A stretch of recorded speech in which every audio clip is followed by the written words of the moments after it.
Nazaret.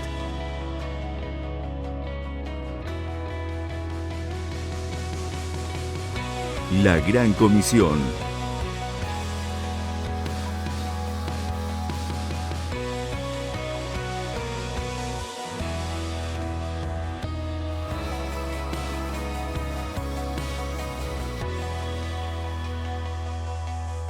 Llevando la predicación del Evangelio puro, sin contaminación, en estos tiempos de confusión espiritual.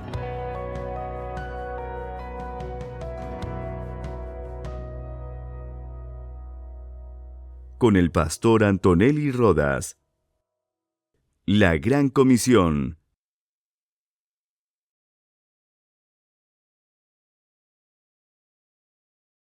Queremos mantenernos firmes, poniendo la mirada en ti y la confianza, en medio de las pruebas, en medio de las tribulaciones, en medio de los conflictos. No queremos ser movidos de nuestra manera de pensar, declarando, mi Dios, que hoy tú nos vas a hablar para prepararnos, en el nombre bendito de Cristo. Amén y amén. Puede sentarse, por favor. Mis queridos hermanos, estamos viviendo en un mundo natural, pero nosotros, cuando creemos en Cristo, estamos aprendiendo a creer que pertenecemos a un mundo espiritual. Jesús dijo, mi reino no es de este mundo, mi reino es de arriba. Y le decía a los judíos, ustedes no me entienden porque son de abajo, yo soy de arriba.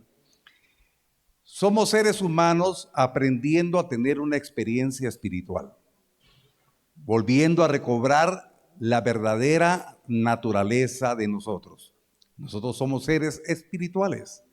Y la palabra nos va a ir enseñando para que entendamos y comprendamos que Dios quiere darnos a nosotros siempre las directrices para que podamos vivir en este mundo conforme a la voluntad de Él. Yo quiero que en esta hora usted abra su Biblia o copie el texto que le va a aparecer en pantalla, Gálatas capítulo número 5, versos 7 y 9. Vamos a ver un tema bien interesante que Dios me regalaba en estos días, porque verdaderamente, inauditamente, el enemigo está atacando la mente y el corazón de muchos y los está desviando de la verdad. Gálatas capítulo 5, versos 7 al 9 dice así: vosotros corrías bien. Y hay una interrogante: ¿quién os estorbó para no obedecer a la verdad? Esta persuasión no procede de aquel que os llama. Un poco de levadura leuda toda la masa, dice. Si nos damos cuenta acá, la palabra de Dios en una forma clara habla a los gálatas que se habían desviado. Si usted lee Gálatas capítulo 1, dice, ¿quién os fascinó? Dice, escuchando otro evangelio. No es que haya otro evangelio, sino algunos lo han perturbado.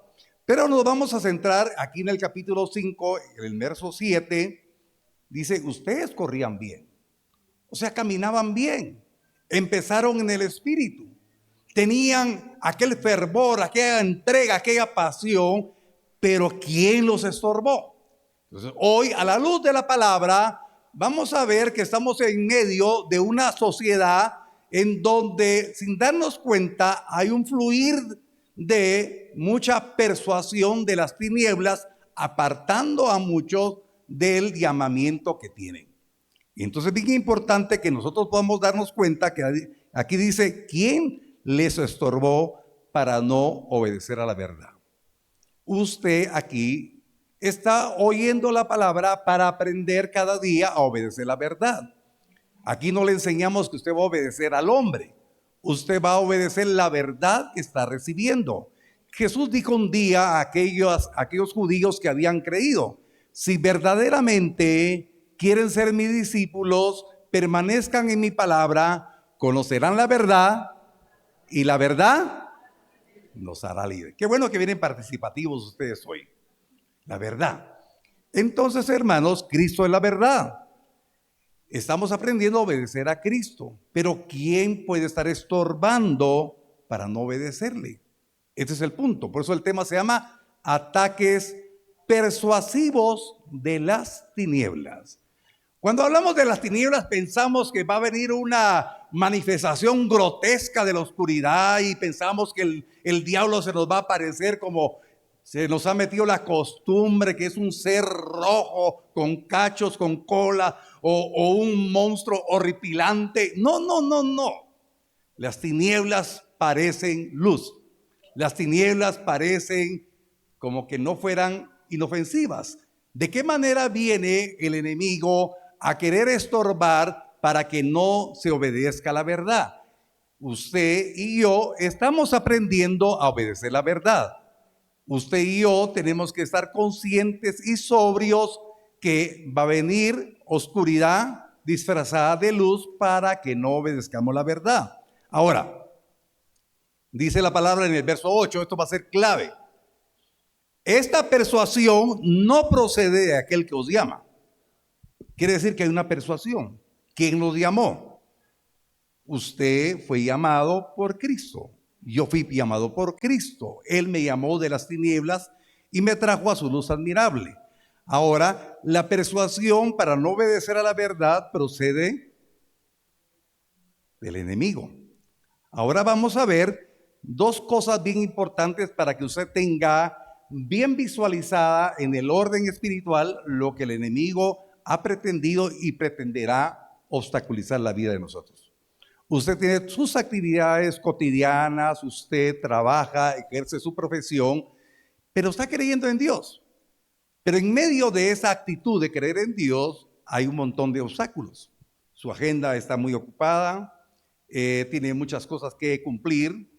Entonces, ¿de qué manera viene la persuasión a querer ser obstáculo para no obedecer la verdad? Porque si tenemos una verdad revelada, sabemos que hay dos caminos: el camino de la vida eterna y el camino de la condenación eterna. Y ese es el reto que tenemos diariamente nosotros para caminar conforme a lo que Dios quiere. Entonces quiero hablarle de la palabra persuasión. Ahí le va a aparecer un concepto de la palabra persuasión. Dice, es la habilidad de influir en una persona o grupo para cambiar sus actitudes, comportamientos o puntos de vista. Una mente suspicaz va a decir que yo estoy aquí persuadiéndolos. ¿Sí? Me voy a poner, yo no quiero persuadirlo. Yo quiero que usted vaya a la palabra y esa palabra le va a revelar la verdad. Y esta verdad lo va a hacer libre. Yo no quiero persuadirlo jamás. Yo quiero predicarle la palabra. Yo le voy a enseñar la palabra. La palabra lo va a hacer libre. Pero el enemigo sí lo va a persuadir. Y entonces dice este concepto que le preparé, es la habilidad de influir en una persona o grupo para cambiar sus actitudes. Usted está aprendiendo a tener una disciplina, una actitud conforme a la voluntad de Dios. Usted está aprendiendo a ser transformado a la imagen moral de Cristo. Usted está aprendiendo a ser un discípulo de Cristo. Usted está aprendiendo a confiar en Dios. Aquí se le enseña a confiar en Él y no en los hombres. Amén. Ahora, ¿qué importante es esto ahora entonces? Usted empieza a cambiar sus actitudes, su comportamiento. Entonces dice la palabra en Gálatas, ahora vaya conmigo a Gálatas, dice, ustedes corrían bien. O sea, teníamos una actitud de caminar correctamente y de repente viene una persuasión a querer cambiar su actitud que ya tenía. No sé si me estoy explicando. Usted tenía una actitud de discípulo, aprendió porque la verdad lo hizo libre, se apasionó, se consagró, se entregó, pero sin darse cuenta puede venir una persuasión a la vida de alguien y le cambia su actitud y empieza a tomar en poco su privilegio de ser hijo de Dios, el privilegio de pertenecer a la familia de la fe, el privilegio de pertenecer al reino, y entonces está siendo persuadido para desenfocarse del llamamiento que tiene. Por eso usted se da cuenta que hay muchas personas que pueden dejar sus privilegios de predicar, privilegios de poder servirle al Señor, privilegio de caminar en el reino. Y se ha vuelto natural que se diga, es un cristiano caído, un cristiano que volvió a tropezar. Pero eso no fue repentinamente. Vino una persuasión que le cambió sus actitudes, que le influyó. Pero aparte de eso, yo estaba compartiendo con algunos hermanos y hemos visto cómo, de qué manera el enemigo tiene una persuasión coercitiva. Y entonces le traje un pequeño concepto de la persuasión coercitiva. Es una estrategia que consiste en influir en las actitudes o acciones de otras personas utilizando algún tipo de fuerza con el objetivo de alcanzar un fin preestablecido. Ahora, aquí ya vemos que hay una fuerza.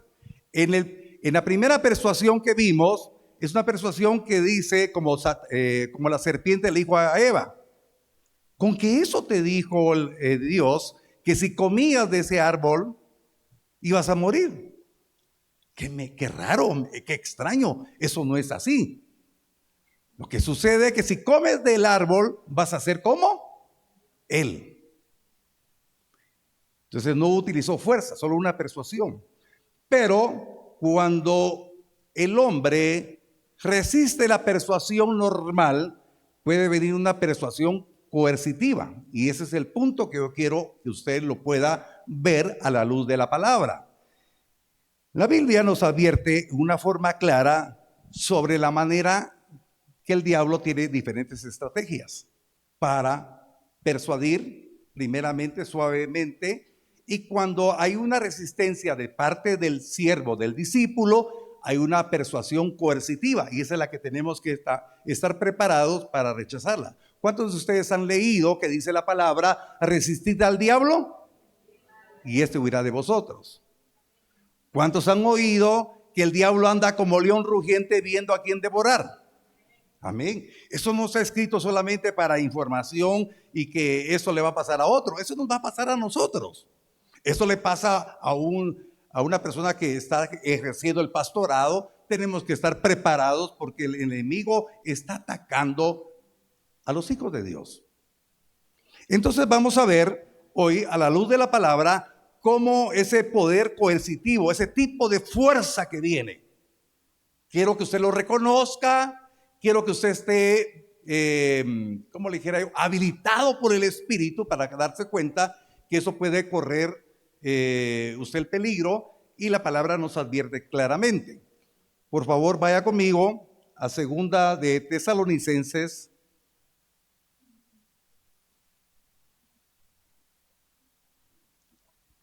capítulo 2, verso 2.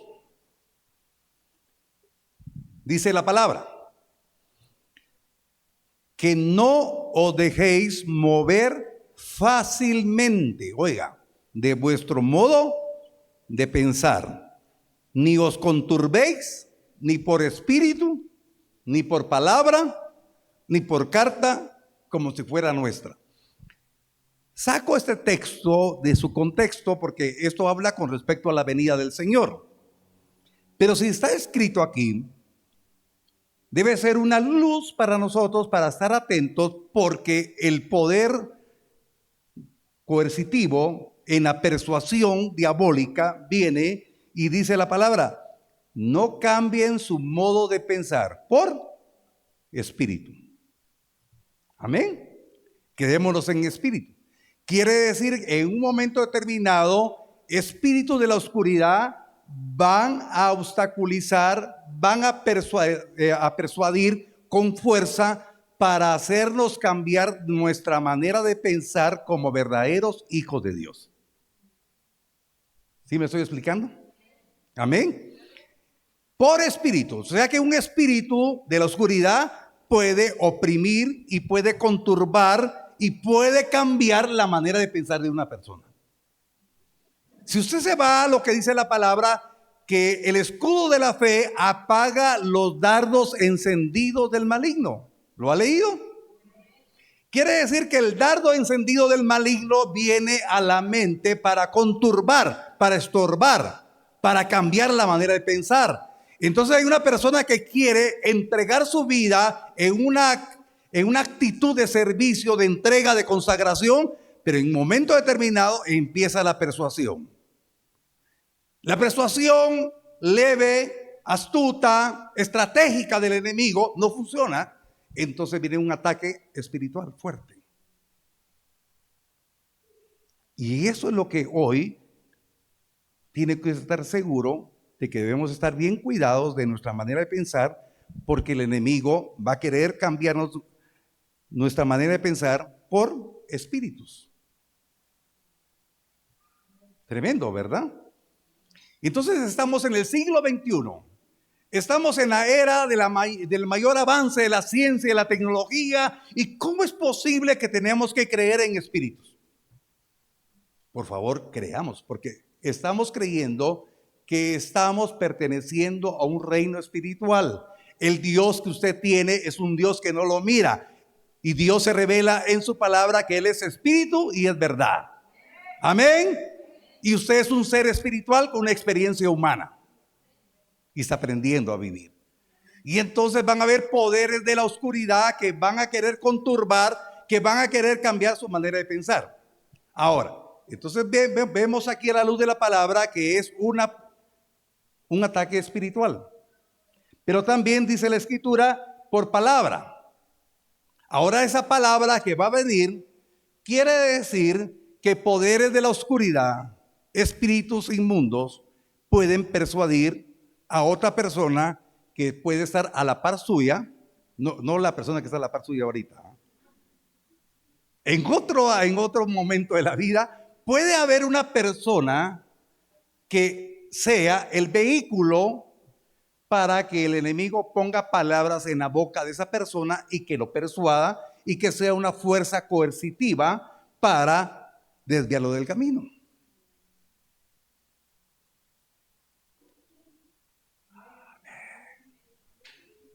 ¿Sí me estoy explicando?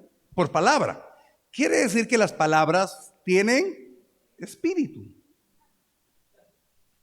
Las palabras tienen poder de vida o poder de muerte.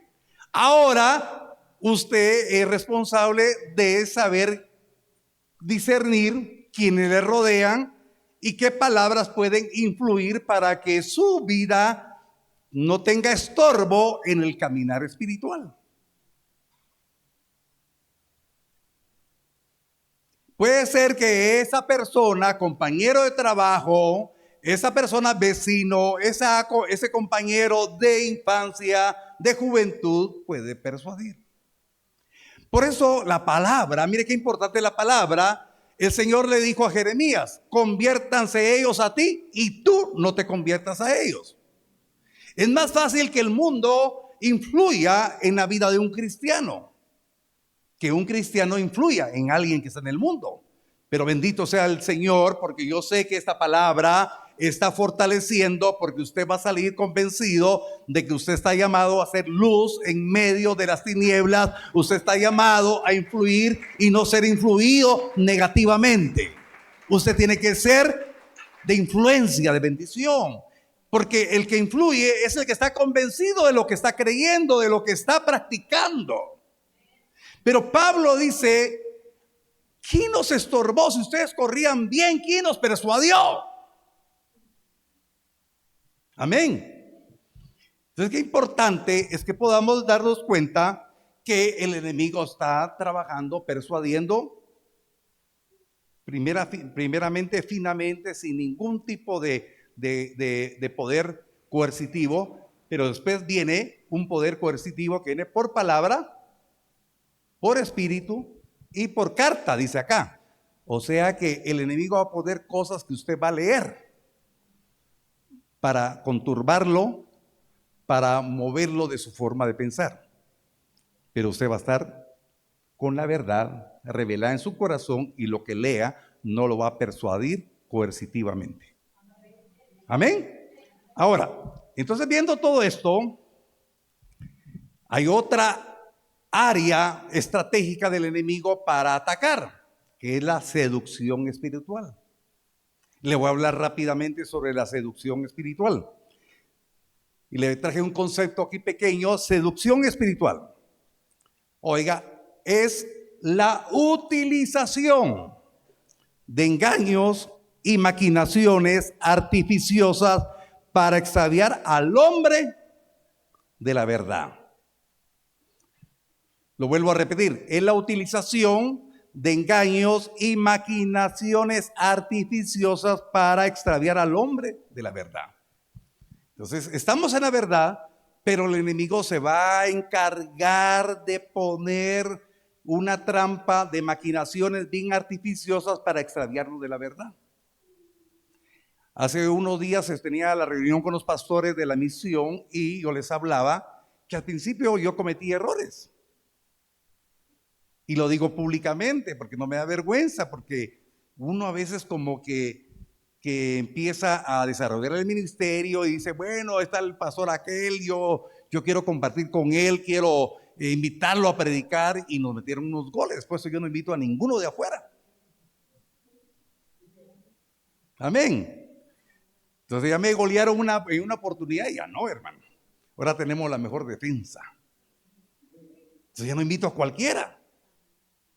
Ni vamos a cualquier lugar. Porque aquí hay suficiente palabra, hay suficiente enseñanza para estar en la verdad y que la verdad nos haga libres. Amén. Bueno, entonces mire, vaya conmigo a 2 Corintios.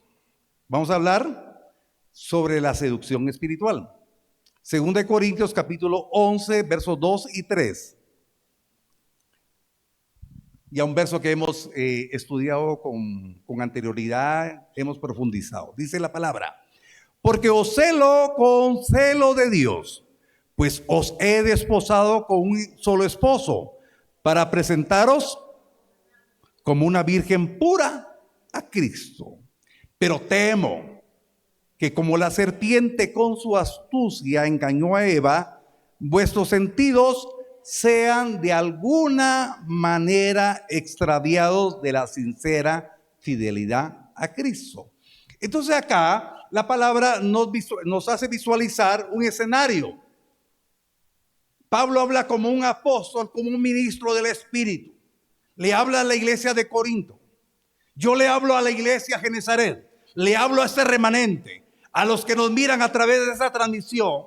Mi celo es que todos tengan la verdad de que hay un objetivo para terminar esta carrera de la fe, y esta carrera de la fe es ser parte de la iglesia novia, porque el Señor no tarda en venir. El Señor vendrá por una iglesia gloriosa, sin mancha, sin arruga. Una iglesia que se ha preparado, una iglesia que no se ha prostituido, una iglesia que no ha sido infiel, una iglesia que se ha mantenido en la verdad, que no ha sido persuadida, que no ha sido conturbada, que no ha sido estorbada. Una iglesia que está firme en lo que está creyendo. Si no, en vano hemos creído. Es una iglesia. Hay unas bodas del Cordero. Hay un compromiso ante aquel que lo hizo todo por nosotros. Nosotros no somos solamente oidores olvidadizos de la palabra. La Biblia nos habla que el Señor ha de venir. Y dice la palabra que los que murieron en Cristo serán levantados primero en el lugar de reposo. Y de ahí nosotros, los que hemos quedado, seremos transformados en un abrir y cerrar de ojos. Eso somos nosotros. Lo estamos creyendo. Lo estamos creyendo. Ahora, entonces dice la palabra: pero temo que la serpiente, con su astucia, engañó a Eva, vuestros sentidos sean extraviados. Y eso lo miro yo a diario, hermanos. Y yo quiero hoy compartirles mi demanda, de decirles, hermanos, que nadie les estorbe. Ustedes han corrido bien y tienen que correr bien. Y tienen que terminar la carrera. ¿Cuánto lo creen? Dele un aplauso al Señor, porque usted no va a desmayar, no va a claudicar. Pero conozcamos cómo el enemigo está persuadiendo. Y entonces la Biblia nos habla sobre los ministros de las tinieblas.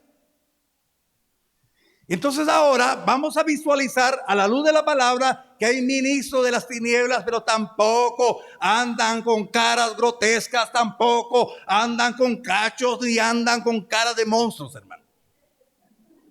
Los ministros de las tinieblas andan disfrazados como ángeles de luz y son sumamente impactantes en la sociedad.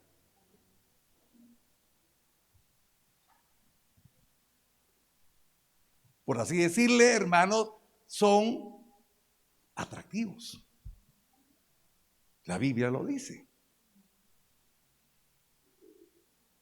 Porque estoy seguro que usted dice, mire, se aperturó la iglesia, en Quetzaltenango se aperturó la iglesia del 666.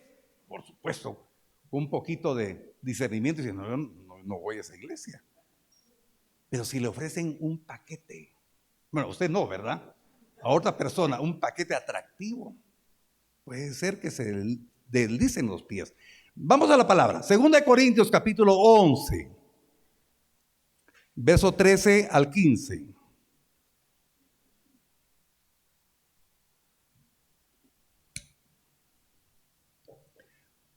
Oigan, miren, dice la palabra, porque esos son falsos apóstoles, obreros fraudulentos, que se disfrazan,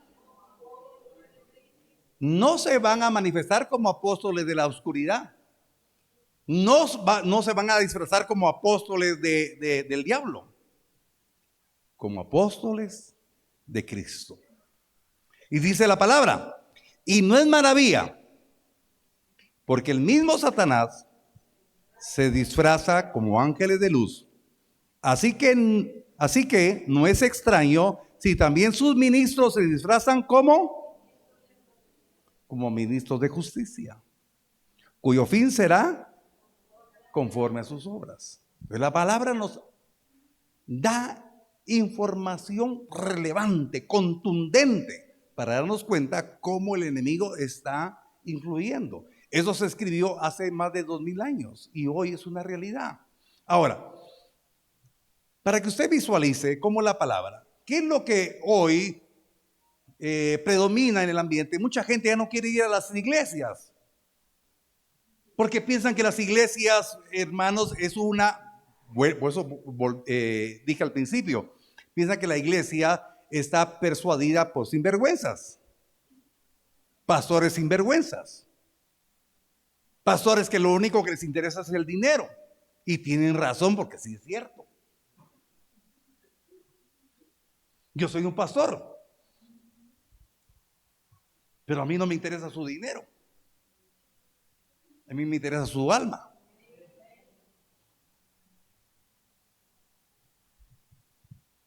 Pero ¿sabe que aquellas iglesias están teniendo éxito? Porque los poderes persuasivos de las tinieblas es grande. Vayamos a la palabra. 2 de Pedro, capítulo 2. Vamos a leer 2 versos del capítulo 2. El verso número 3 y el verso número 18. Miren lo que dice la versión Reina Valera. Y por avaricia harán mercadería de vosotros con palabras fingidas.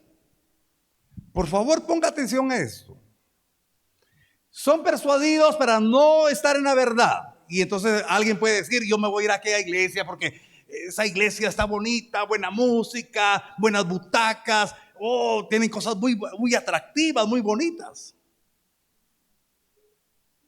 Y la verdad la desprecian. Y les gusta solamente satisfacer sus sentidos. Por eso dice la palabra, y vuestros sentidos pueden ser extraviados de la sincera fidelidad a Cristo. Y entonces dice la palabra, harán mercadería de vosotros. Quiere decir que el alma es una mercadería. O sea, contabilizan al hombre, decir, el hermano fulano de tal, su diezmo es su ofrenda. Y entonces ya no lo miran como alma, sino lo miran con signo de dólares o de euros. ¿Me explico? Y dice la palabra, sobre los tales ya de largo tiempo la condenación no se tarda y su perdición no se duerme. Verso 18. Pues hablando palabras infladas y vanas, seducen con concupiscencias de la carne y disoluciones a los que verdaderamente habían huido de los que viven en error. Hemos hablado de que en estas iglesias que son manejadas por poderes de las tinieblas, y qué tremendo lo que estoy hablando yo públicamente, pero yo hablo la verdad. Porque cuando usted se da cuenta y usted solamente métase a YouTube y pone usted aquellos enseñanzas de falsos apóstoles, usted va a ver cada cosa. ¿Se recuerda que cuando empezamos con la iglesia le traje un montón de videos a usted? Y uy, qué impactante. Pero ahora, después de cierto tiempo, esto puede estar sucediendo ahorita, puede estar siendo persuadido alguien que me está escuchando para estorbarlo de la carrera que tenía, de la verdad en la que estaba. Y esto es bien importante, que estemos exhortándonos unos a otros. Entonces dice la palabra que verdaderamente han huido del error, han dejado la vida de pecado y han querido buscar de Cristo y lo empiezan a buscar y empiezan a tener esa relación, pero como no es el fin prepararlos con la verdad para hacer la iglesia novia, cualquier momento puede suceder que todo sea un cielo que se le desvanece. Y yo quiero que a usted jamás se le desvanezca la verdad de Cristo, que usted esté firme, que crea hasta el final, porque usted tiene el privilegio de tener su Biblia. Por eso yo siempre le exhorto: venga con su Biblia, apunte, verifique, dése cuenta, porque a lo mejor le mienten, mejor vaya usted a la verdad. Amén. 2 Corintios capítulo 11, verso 4.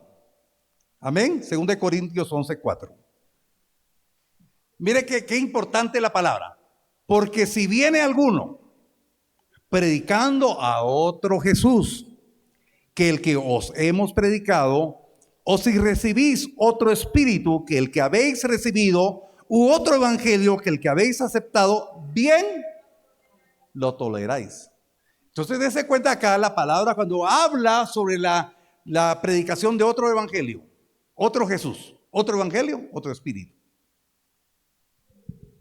Si no se ha estado en la verdad completamente, puede ser extraviado de la verdad y aceptar a otro Jesús, a otro evangelio y otro espíritu.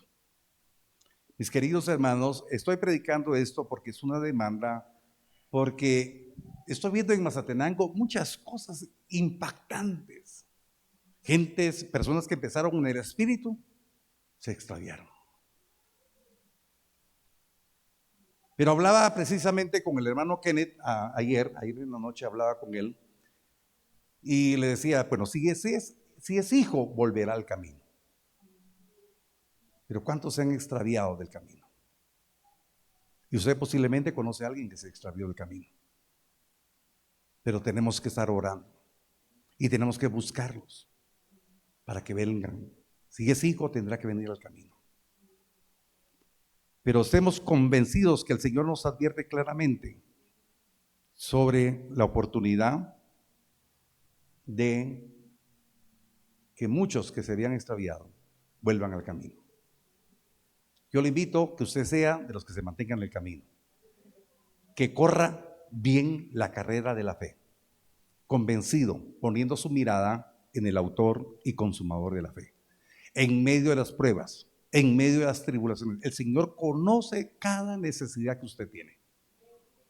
Por favor, que su fe no la ponga en el hombre, póngala en el Señor. Lo único que sé es que Dios sigue manifestándose como en el Antiguo Testamento se sigue manifestando. No es el hombre que hace los milagros, es Dios que hace los milagros. Es el Dios que da la respuesta. Es el Dios que hace camino donde no lo hay. Es el Dios que manda la provisión. Es el Dios que va a hacer una maravilla en su vida. Si la respuesta no ha venido todavía, espérela pacientemente, porque Jehová responderá. Que no se desespere. Que crea que el Dios que tiene es el Dios que se va a manifestar a las 11:59. ¿Está faltando un segundo para las 12. Es una analogía de decir, en el último momento Dios va a tener la respuesta. Cuando aquella mujer estaba a punto, ¿se recuerdan? Fue un momento glorioso hace como 15 días, de perder a sus hijos. Vino la respuesta de Dios, vino la provisión de Dios y sus hijos no fueron esclavos. Aquella mujer que tenía lo último también para hacer y comer y morir, vino la provisión de Dios también. Dios hace milagros. Dios es poderoso. El hombre no es absolutamente nada, pero Dios sí es grande. Dios es maravilloso. Dios sí sigue siendo el mismo de ayer, de hoy y de siempre. Dios va a tener una respuesta para usted. Por favor, póngase de pie y estemos convencidos que en su gracia, en su misericordia, que nada nos estorbe de la verdad, que nadie nos persuada, que estemos convencidos, que esperemos la respuesta de Dios. Él hará algo maravilloso. Cierre sus ojos un momentito. Señor, tú nos has permitido hoy compartir tu palabra. El evangelio que escuchamos no es según hombres. El evangelio es la buena noticia del reino dada a los hombres. Yo como hombre he recibido el evangelio, la buena nueva de salvación. Y juntamente con mis hermanos hemos escudriñado la escritura para que esta verdad maravillosa sea la que nos ministre. Señor, no queremos que nada nos estorbe, que nada nos venga a conturbar, que nada nos haga desmayar, que pongamos nuestra confianza en Él, en el Dios maravilloso, en el Dios que nos ha amado, que ha tenido misericordia por nosotros, el Dios que nos da el socorro en tiempo oportuno, el Dios que nos sana, que nos provee, el Dios que puede hacer milagros, pero que nadie nos estorbe para desviarnos del camino, para desobedecer la verdad, que nada se interponga en lo que estamos creyendo. Queremos creer en esa respuesta. Y aunque se tarde, según nosotros, la respuesta, no vamos a flaquear. No seremos movidos de nuestra manera de pensar. Estaremos convencidos. Dígale al Señor en esta hora: estoy convencido de que tú puedes hacer eso en mi vida. Ese milagro lo puedes hacer. Esa respuesta que yo estoy esperando. Oh Dios, tú eres el Dios de los imposibles, el Dios todopoderoso. Señor, que los milagros que he oído que tú hiciste, vas a hacer en mi vida. Nada me va a estorbar, nada me va a conturbar para apartarme de la verdad. Yo estoy en esta hora creyendo en lo que tú puedes hacer, en la respuesta que viene de parte tuya. Señor, tú eres el Dios maravilloso, poderoso. Quiero creer. Por favor, aumenta mi fe. Aumenta mi fe para creer en lo que tú puedes hacer. Tú eres el Dios que sigue sanando, que sigue obrando. Por favor, yo quiero mantenerme firme en la verdad. No quiero ser movido de mi manera de pensar. Quiero estar convencido, orando, siendo perseverante. Por favor, levante un momentito sus manos al cielo y dígale: Señor, aquí estoy creyendo. Aquí está mi vida. Perdóname si había dudado. Perdóname si había flaqueado y había dicho, no vale la pena seguir. No vale la pena esforzarme. Pero aquí me rindo delante de tu presencia, reconociendo que tú eres el Dios grande, el Dios poderoso, el Dios de los imposibles. Por favor, levántame con tu diestra de poder. Levántame y consuela mi alma, que quiero creer en lo que he estado esperando. No me apartaré de la verdad. Estaré firme hasta el final, porque sé que tú eres fiel para responder. Muchas gracias por tu respuesta. Muchas gracias por amarme. Alabo y bendigo tu nombre.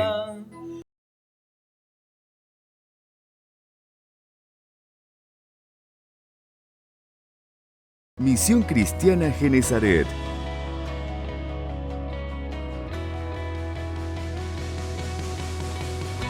La Gran Comisión.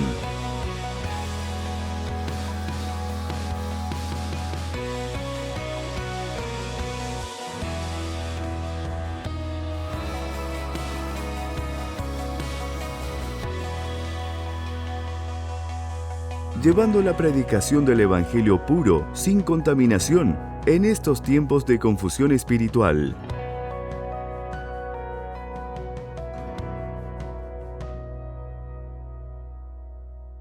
Con el pastor Antonelli Rodas. La Gran Comisión.